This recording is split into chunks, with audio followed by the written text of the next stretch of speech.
The David Pakman Show at davidpakman.com.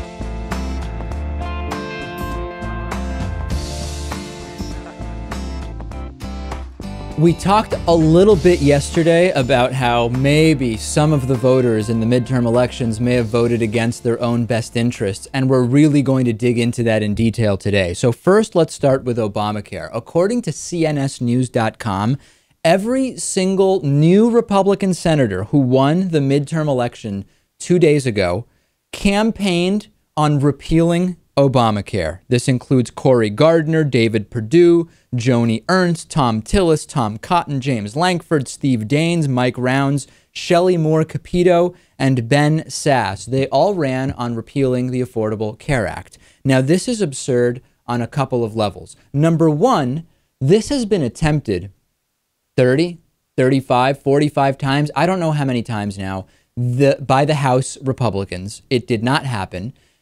President Obama has seen the Affordable Care Act be appealed all the way up to the Supreme Court and upheld. It is simply not going to happen. So number one, it's incredible that someone would decide to vote for a candidate that is basing their platform, that a campaign issue of theirs is something which will not happen.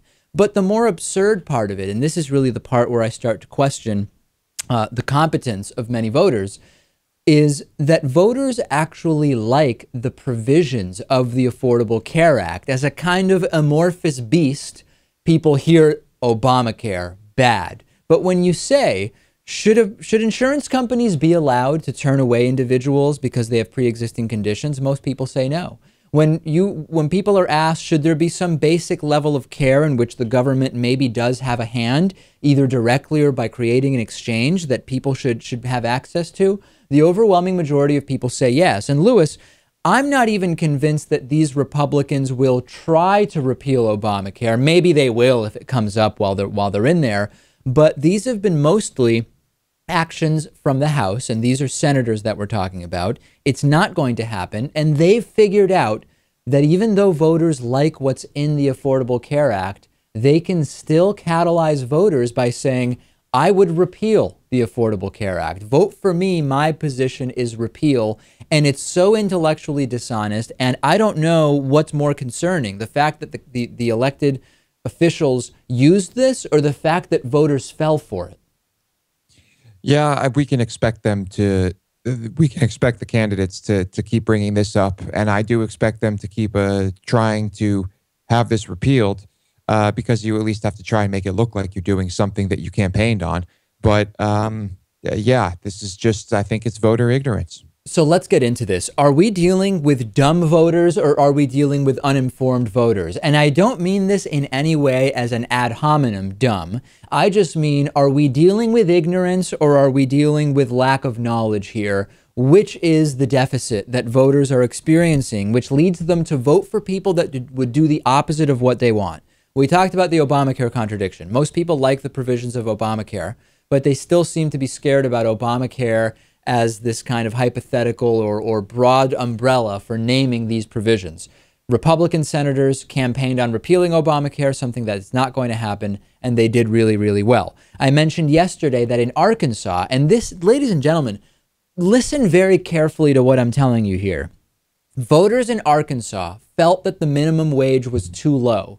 So they voted to increase the state minimum wage to $8.50 an hour from a meager $6.25 an hour.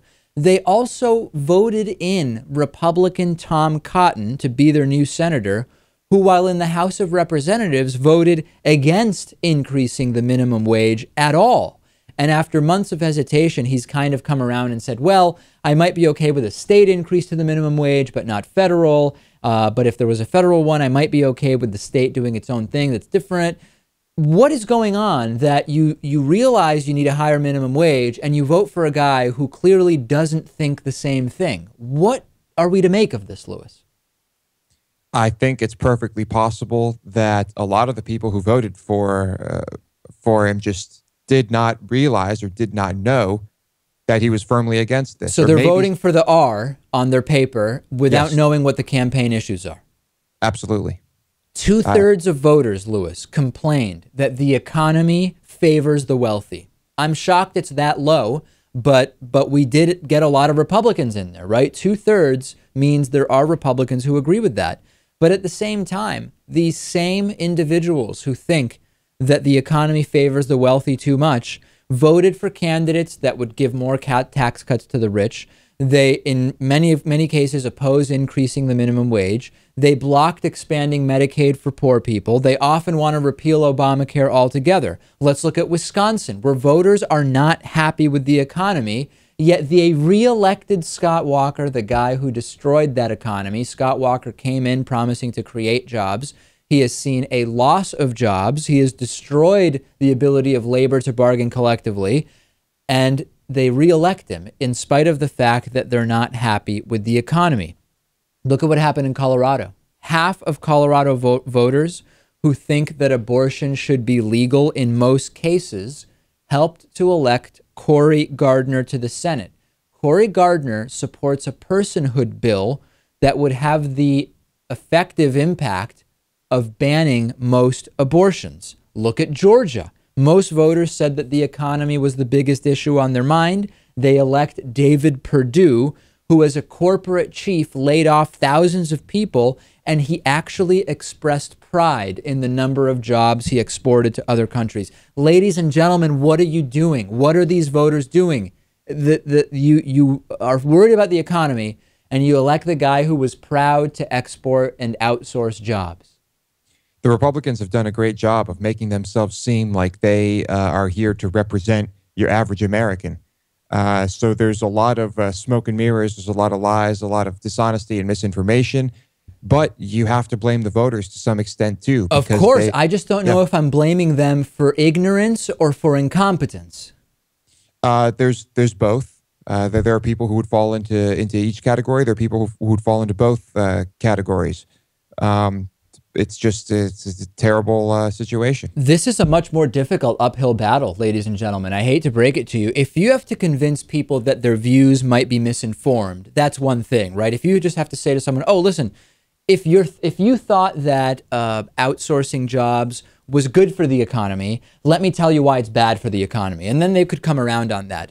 But if they're already convinced of that and simply vote for the guy who's for it anyway, that's a way more difficult situation, Lewis, to actually get people to come around on, because you're really dealing with a disconnect that goes way beyond not understanding an issue. And when you've got someone who's invested in something like that, they don't want to make it seem like they were wrong, and they don't want to, do a 180. Their pride is at stake at that point. To put a final point on this, we have a new study that tells us that most people recognize that texting while driving is dangerous, and most people who recognize that still text and drive. What we're dealing with here is figuring out how can we get the people that already realize texting and driving is dangerous but are doing it anyway to stop texting and driving. If we can figure that out, we can figure out how to get people to stop voting against their own best interests. I don't really know what the answer is. I'm open to suggestions from the audience. Let's talk about turnout. We've talked for years about how lower turnout favors the more conservative candidate. Not voting is not a neutral act. By choosing not to vote, you are choosing to allow the more progressive candidate to lose and the more conservative candidate to win. If you've been listening to the radio at all, Lewis, you know that right now it's all about that base, and the Democratic base did not show up to vote. We saw, according to the Elect Project, a record low turnout dating back to 1940, apparently shaming people into voting. Didn't really work this time. Lowest turnout was in Indiana, 36%. Highest was in Maine, 59.3%. Remember that in 1940, there were a lot of people that were fighting in World War II, and they still were able to get turnout that matched the turnout we had this year in 2014. If everyone votes, Republicans lose, conservatives lose. So I'm sure that all of these Republicans are really glad that the non-voters didn't vote, Lewis, as is the case in every single election, particularly midterms. And I know there's one party who is trying to make it more difficult to vote. Right. But there's one party who wants to make it easier to vote. And I want to take it even further than that. I think that we should move to a system where everyone can vote from their computer or phone online in an easy way. Yeah, and we've talked about that. And of course, if you don't have internet, then you can vote. You can go to the library. There should be places with free transportation set up. We shouldn't be making it so that you have to spend $8 to $45 on IDs, on pieces of information like birth certificates to get an ID. We should be making it easier to vote. And this hypothetical voter fraud that people talk about really doesn't exist. And we shouldn't be making it so that you have to wait two hours in line either. So let's streamline the whole process. On Sunday evening, right before the election, anti-gay religious rights activists gathered in Houston, Texas for what they call an I Stand Sunday event. And it's designed to protest subpoenas issued by the city government to 5 local pastors involved in attempting to overturn the city's non-discrimination ordinance relating to gay marriage. American Family Association's radio team was there. Bryan Fischer was all about this. And Bryan Fischer said after the midterm elections that he thinks the anti-gay prayer rally on Sunday really helped Republicans win. Here's Bryan Fischer from the AFA. Let's go to Steve in Point Blank, Texas. Steve, welcome to Focal Point. What's on your mind? Hello, Brian. Hey. First of all, I'd like to say that I listened into the rally in Houston Sunday, and that was really good. That was good, wasn't it? That was just great. It was. There was some very powerful speakers there. And in fact, Steve, let me interject this. It occurred to me last night, a good part of Sunday night was a lot of these pastors in Houston and a lot of people all around the country kneeling in prayer on the floor of that auditorium, repenting of sins, seeking God for forgiveness for ourselves and for this land. And then Tuesday, we have this dramatic victory. I got to believe there's a connection there. That's just how democracy works, Lewis. Praying for candidates. Yeah, it doesn't seem to be working for anything else, except when by coincidence those things that you were praying for happen, and you can attribute it to the prayer. I actually support this. I would encourage all of the religious right to stop focusing on voter ID, stop focusing on running deceptive TV ads, just focus on prayer. Any day you might go door knocking, just focus on prayer. Any day that you might go out there and try to make it more difficult or expensive for people to get the documents they need to vote, just pray. I think that this will be a really good thing long term for progressives if all the right does is pray. Sounds good to me. Yeah, let's keep them at home behind closed doors and praying. Sounds great. I remember the same people saying that they were praying before Obama was elected twice. I guess then they were less thrilled about touting their prayer and the positive effect of it. Well, I think the devil had something to do with that one, and the devil's very powerful, so prayer won't always work. And of course, in all of this talk about the devil and prayer and influencing elections, they're very much against witchcraft or anything like that. So don't confuse the two, don't conflate the two. They are drastically different things, Lewis. Let's take a break. Twitter.com/David Pakman Show. Follow us on Twitter. The David Pakman Show at davidpakman.com.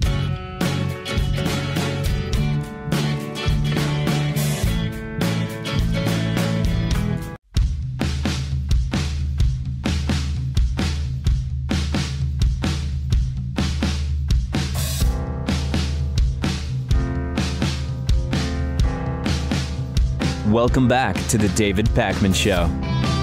The David Pakman Show membership program is made possible in part by liberalbias.com because in a free society, everyone could vote on which theories to believe. When elite scientists rely on so-called facts, it just shows that they have a liberal bias. Find out more at liberalbias.com. Today's new member of the day is Aaron Forstner. And Aaron is member of the day on a very special day because you can get a 2015 Patriot Mail calendar, very popular. Go to davidpakman.com/calendar15. And while you're there, if you want the calendar for free, some people maybe want to pay for the calendar. If you want the calendar for free, you can get a yearly membership at davidpakman.com/calendar15, and we'll send you the calendar at no cost. Today's recommendation is a book. The book is called The Dispossessed by Ursula K. Leguin. This is not a new book. It's from 1974. It's really interesting because it's a sort of utopian type sci-fi novel, but it's different in that it has a lot of political elements and it really looks at libertarianism and it looks at different organizations for societies as well. a socialist collectivist society, a libertarian society. The story takes place on two planets, Aneres and Urus, and the two planets have drastically different systems of government, political, cultural systems. And this, to me, was a fascinating read because even though the book at this point is 40 years old, it's so relevant to much of the libertarian fan type mentalities that are coming up now, where people without fully understanding libertarianism are very, very much in favor of it. Very good book in general, very entertaining read, and just an overall great, great book. The Dispossessed, Lewis, by Ursula K. Leguin, a classic. A great recommendation, David, as always, and I have to recommend your recommendation. Thank you. All right, let's talk about the minimum wage. San Francisco has voted in a $15 minimum wage, raising it from $10.74, which was already very, very high. It passed with 77% of the vote. The decision follows Seattle's June approval of an increase to $15 per hour, the highest level in the nation. Under the new law, wages will rise on January 1st to $11.05. Then in May, will go to $12.25, and they will increase each year until they will reach $15 in 2018. After that, further increases will be tied to inflation in the Bay Area.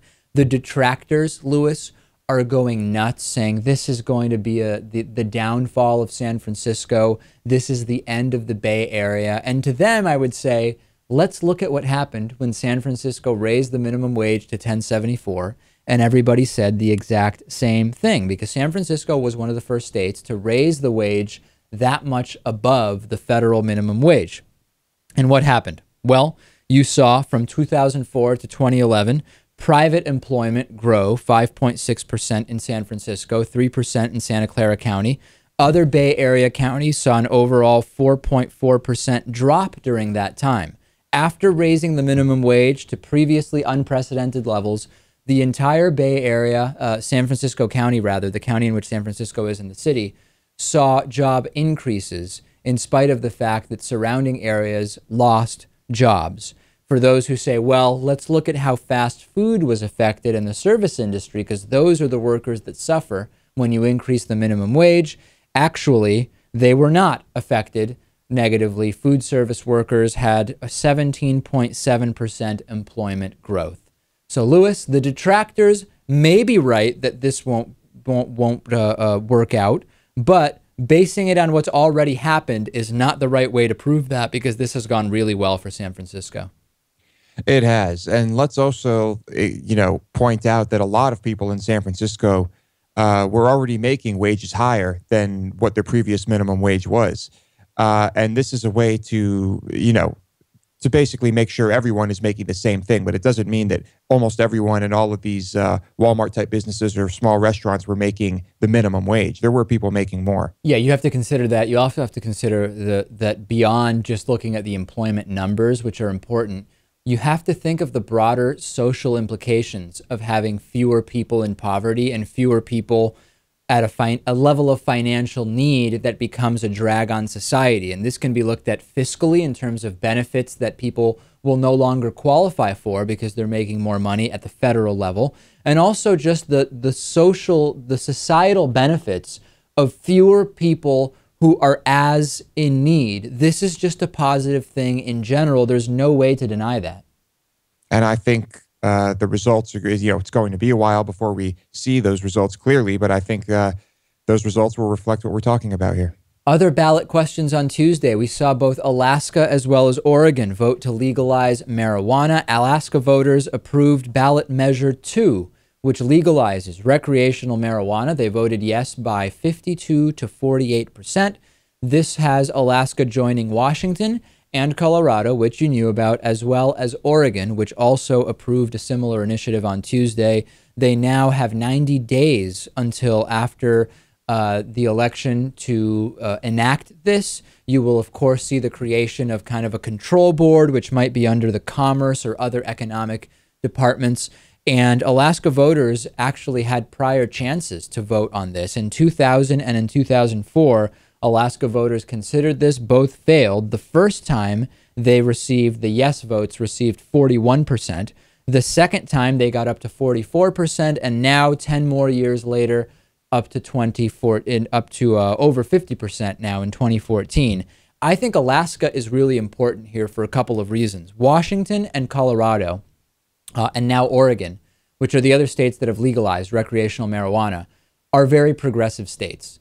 And it's a good thing to see a more red state like Alaska go in this direction, because hopefully it will start getting people in the mindset that this is not really about left-right. This is really about common sense. This is really about, if cigarettes are legal, why wouldn't marijuana be legal? And Alaska, with its rural communities, which has a really big problem, actually, both with alcoholism and drug use, and subsequently with incarceration of nonviolent drug offenders, this is going to be a particularly good thing for Alaska.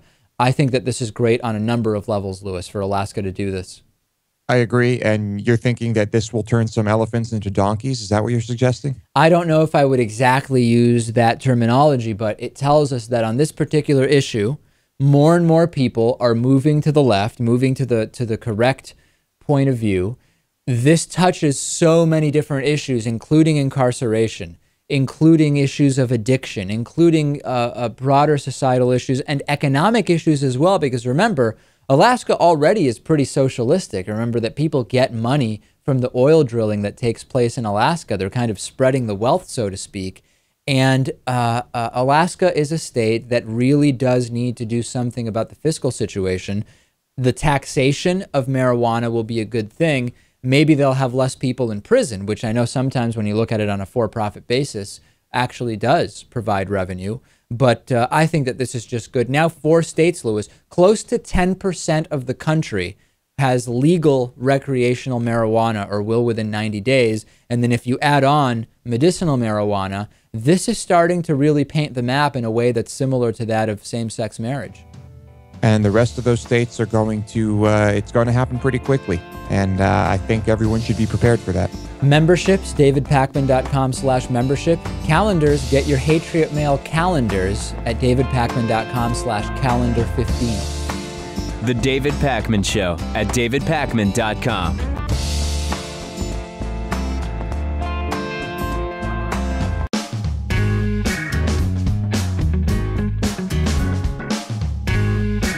Welcome back to the David Pakman Show.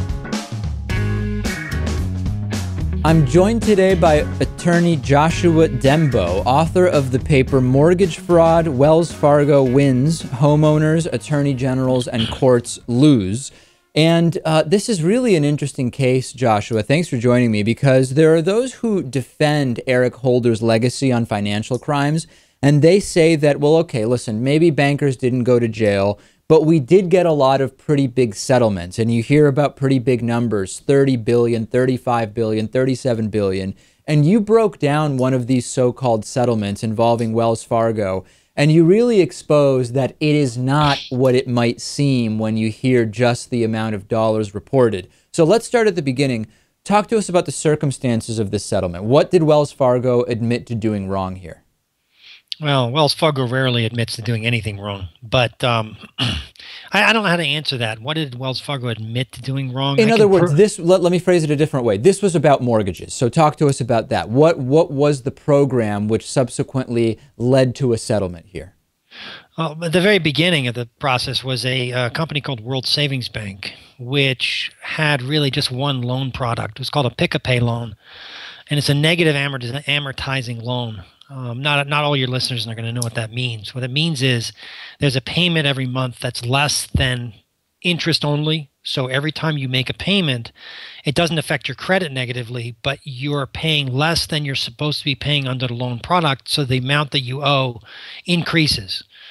And to contrast this, so for people who, and again, a lot of people don't know about this, with a normal 30-year fixed rate mortgage, you make a payment, and part of that payment goes towards interest, and part of it goes towards principal. So you actually are paying the principal balance off.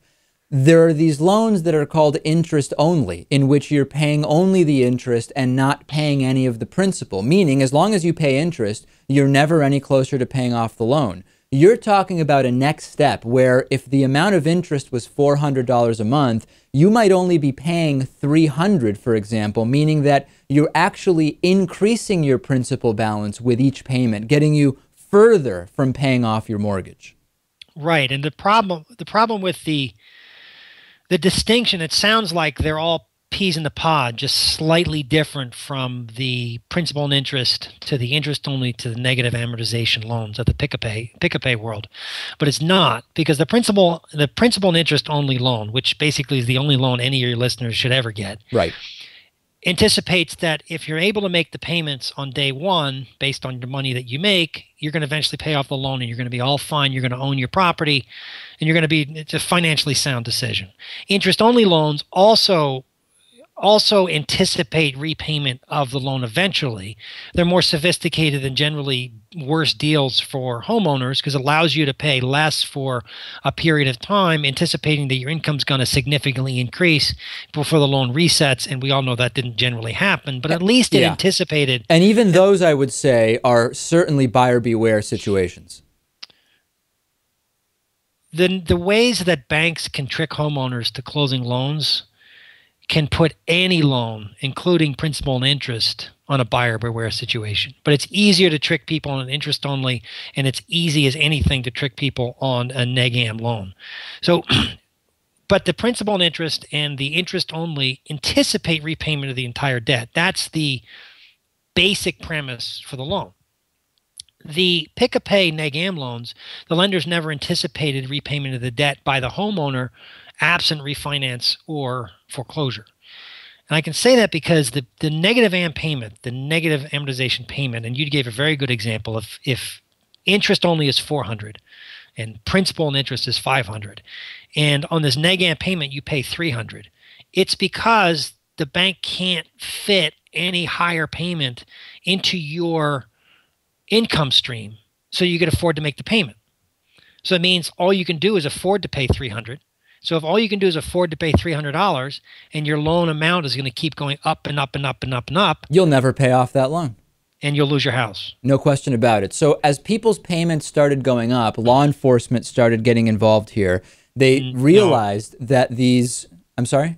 No, they did not get involved. The law enforcement got involved only after the crash and only after there was a massive outcry from borrowers, and the only thing that they did was they negotiated with Wells Fargo. Okay, well, so I may have been summarizing too quickly, but eventually law enforcement did get involved, and this so-called settlement took place. And what's amazing is when you look at the details of the settlement provided a path for Wells Fargo to actually further insulate itself from future claims against them, did it not?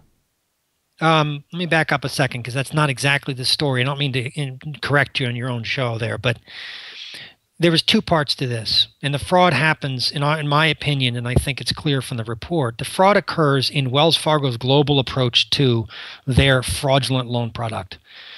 The first is that the attorneys general in 10 different states did get involved. And they worked out something called an assurance between the Attorney General and Wells Fargo. An assurance is an agreement whereby a bad actor, in this case Wells Fargo, agrees to fix their bad acts and move forward and do better or face supposed sanction later. They also at the same time entered into a settlement agreement with a class action attorney, which entirely eliminated all the benefit of the assurance that they'd negotiate with the attorneys general, undercut the attorneys general, and left the homeowners with absolutely nothing through the assurance or the class action settlement. And I know that sounds complicated. I can walk people through it pretty easily. Well, so let's explore that a little bit. So there was one proposal that involved the attorneys general, and then by going through the class action lawsuit, is that the mechanism through which Wells Fargo was able to sort of circumvent what the attorneys general had outlined as a settlement, as a make good? The class action eliminated the assurance. And how did that happen? Well, the assurance provided, I provide a couple of definitions. The modification is an agreement between a borrower and a lender to change the terms of an existing loan. A refinance is a new loan that takes out the old loan. And people just need to understand that distinction for the purpose of what we're talking about. The assurance says the following. Wells Fargo agrees that they will do a good faith modification, a HAMP modification review of every loan. If a HAMP modification is not eligible, they will immediately do a good faith review on a special loan modification set up by the attorneys general. And if that doesn't work, there's a bunch of other remedies that the homeowners have. And the homeowner does not waive any right to sue the bank for fraud in the sale of the loan. Right. And when you look at it on its own, it's actually a very good assurance. It's the perfect resolution. The bank is obliged to modify, and if they don't modify, then the homeowner is going to sue them. And if the homeowner is not happy with the modification, the homeowner is going to sue them. So there is a built-in hammer for which the attorneys general doesn't need to do anything. The homeowner and the homeowners council and the attorneys around the country are going to see these products and say, look, Wells Fargo, I'm going to sue you if you don't give these people a principal reduction and a valid loan they can afford to pay. Perfect resolution, except at the same time that Wells Fargo was negotiating with the attorneys general for this remedy, Wells Fargo was also negotiating with a class action attorney who was willing to take $25 million in exchange for a class action settlement that mirrored exactly the terms of the attorney general assurance, except that it waived the homeowner's right to sue in exchange for a check for $184. Now, let me ask you this. Was that check for $184, did that come more quickly than the results of the modifications that could have been done under the agreement with the attorneys general? I'm just trying to figure out why individuals would have opted to sign and get the $184. Well, when you sign the notice of the class action, it doesn't say how much you're going to get. Right. It says there's $50 million available to homeowners. Wow, great. But nobody knows what the other number in that division problem is. In other words, how many people did Wells Fargo actually defraud and have to split that $50 million with? And it ends up coming down to $184 a person. This is not that different, is it, Joshua, from what we saw after the Deepwater Horizon oil spill in the Gulf of Mexico, where people who had, in many cases, generation after generation of fishing in their families, they were, because of a need for immediate money, in a sense, tricked into signing something that then prevented them from going after BP in the future. And it still is a huge problem, and it seems like a similar sort of scenario. Look, when you have an industry with a whole lot of money who has screwed and destroyed the lives of tens of thousands of people, the industry has a lot of control based on how the court systems work at the moment on how much they're actually going to have to be exposed as far as compensation. And look, in the Deepwater Horizon situation, you can see what happens. Someone's behind on their mortgage, they're behind. The kid's going to get kicked out of college if the tuition isn't paid. And this company, the Deepwater Horizon folk, come in and say, "Listen, I'll give you $25,000." I had a business that was throwing off $300,000 a year that's been in my family for 4 generations. Well, it's take it or leave it on $25,000, or else you're going to have to sue me. It's exactly the same situation in the sense that you have a bad actor with all the financial and practical leverage. And what Wells Fargo did, knowing this, is that they created leverage, not just financial leverage, but litigation leverage.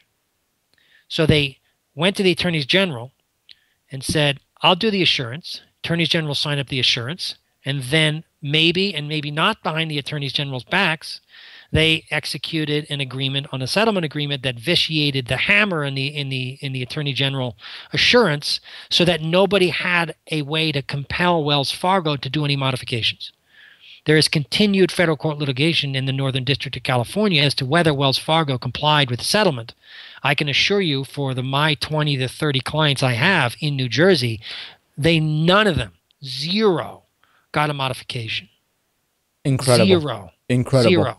I'll remind people we are, of course, talking about the paper Mortgage Fraud, Wells Fargo Wins, Homeowners, Attorney Generals, and Courts Lose. Just remember, just because you saw a settlement doesn't necessarily mean that the company has made good on the bad that they did. We've been speaking with attorney Joshua Denbeaux. Josh, thanks for sharing the story with us. Thank you for having me on your show. The David Pakman Show at davidpakman.com.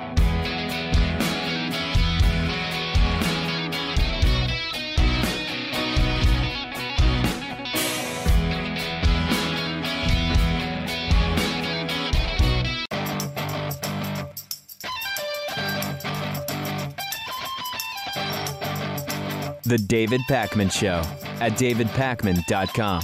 Remember how I've been saying that immediately after midterm and presidential elections, the right-wingers activate right away and start working at the local level? I've got an interesting example to tell you about. Now, this happens to be one that's completely insane, lunatic, and unconstitutional, but it is an example nonetheless.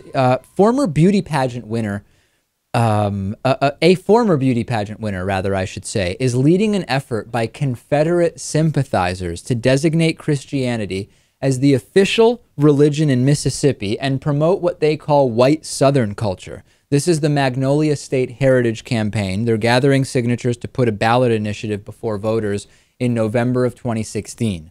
Lunatic idea. They're already working on 2016 initiatives.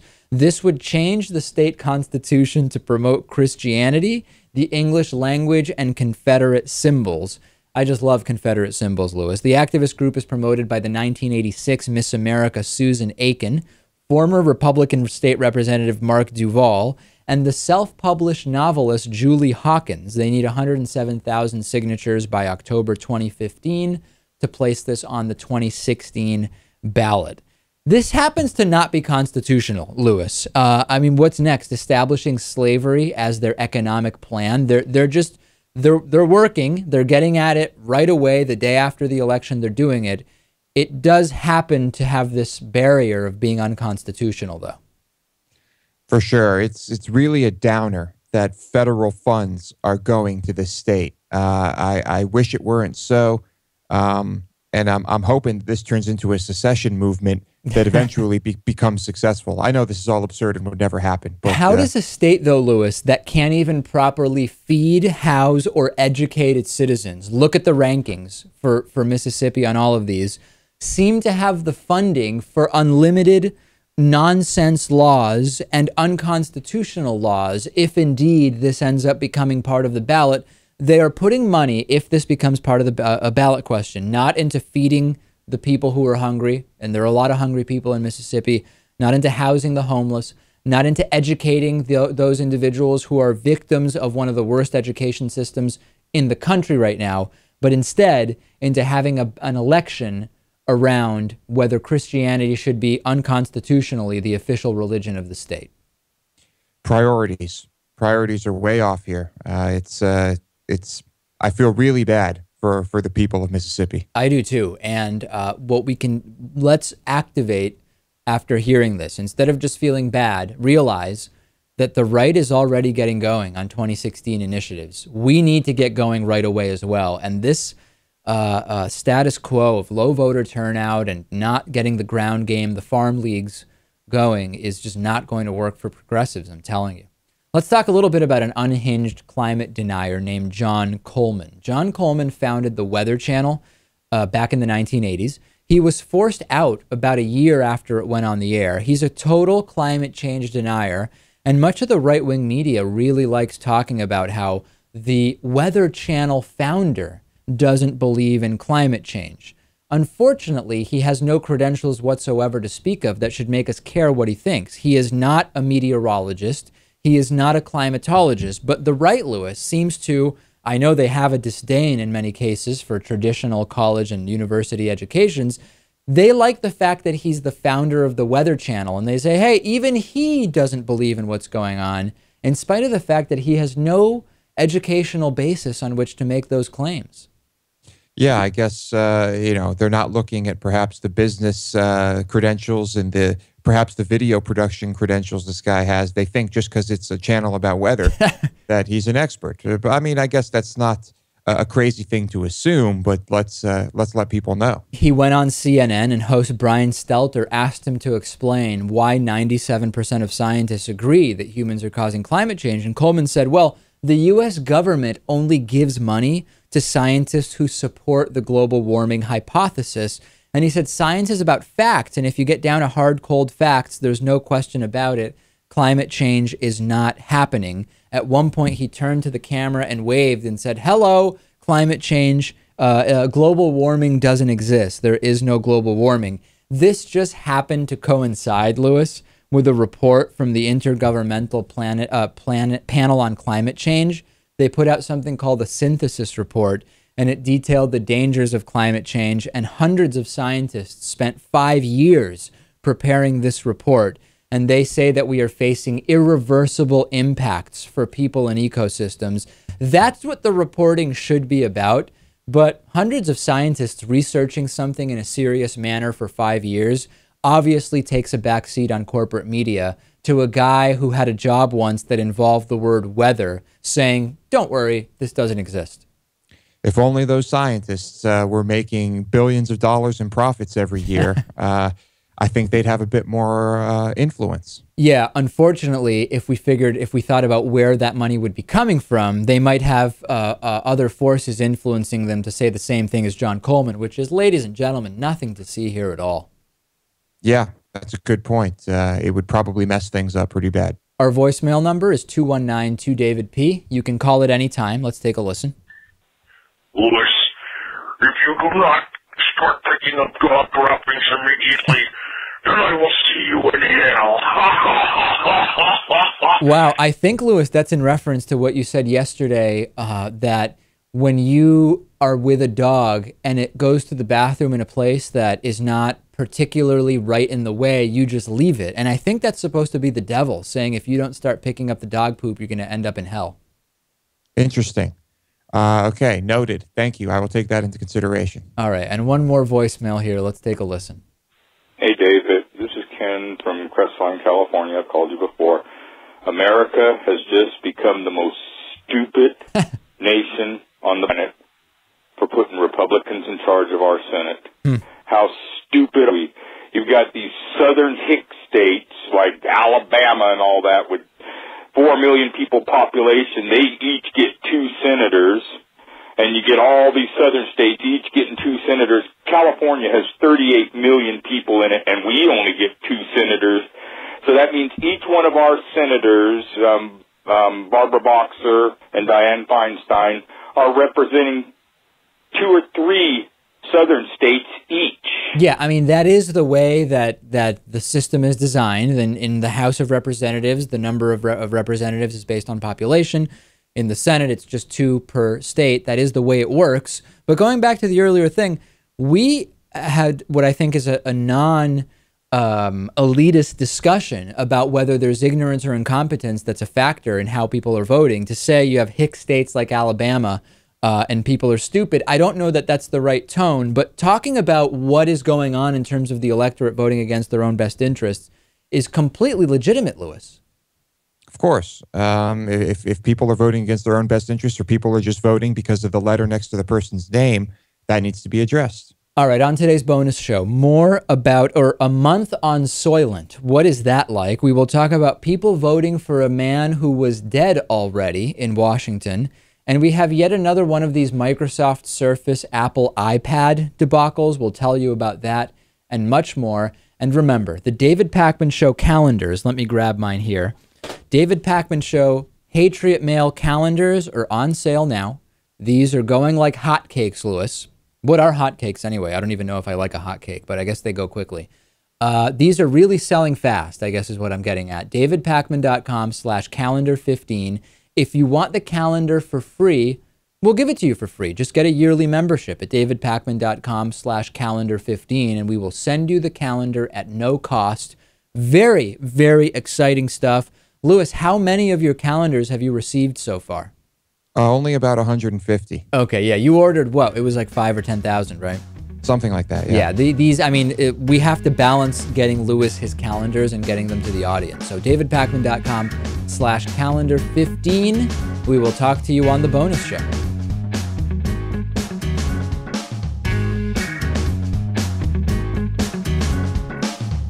The David Pakman Show at davidpakman.com.